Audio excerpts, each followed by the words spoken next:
உங்க கோல் ஏன் ரிப்பீட்டடா ஃபெயில் ஆகுது தெரியுமா? இந்த ஒரு கோல்டன் ரூல்ல ஞாபகம் வச்சுக்கோங்க. Consistency beat intensity. நம்ம ஒரு வாரம் தொடர்ந்து ஜிம்முக்கு போறோம், எக்ஸர்சைஸ் பண்றோம்னு வச்சுக்கோங்களேன். மறுபடியும் ஒரு 3 வாரம் அப்படியே விட்டுடுவோம். அப்ப அங்க ப்ராக்ரஸே இருக்காது. கரெக்ட்டா? நம்ம சொல்லலாம், எனக்கு பிசிக்கலா டயர்ட் ஆயிடுச்சு, ஹெல்த் இஷ்யூஸ் வந்துருச்சு, அந்த இஷ்யூ, இந்த இஷ்யூ அப்படின்னு சொல்லிட்டு. நம்ம எல்லா நாளும் 100% எஃபோர்ட் போடணும்லாம் இல்லங்க. ஒரு சின்னதா 2% எஃபோர்ட் போட்டா கூட போதும். அந்த மொமெண்டமா நம்ம மெயின்டெயின் பண்ணிக்கிட்டே இருந்தா போதும். அதுதான் கன்சிஸ்டன்சி. அத நம்ம பில்ட் பண்ணி பாருங்களேன். அதுதான் உண்மையான சக்சஸ். இதுக்கு பெர்ஃபெக்ஷன்லாம் வேணாங்க.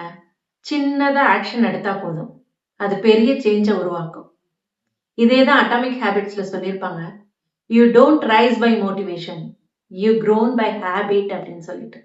நம்ம ஹேபிட்ட சேஞ்ச் பண்ணலாங்க. அது மட்டும் போதும்.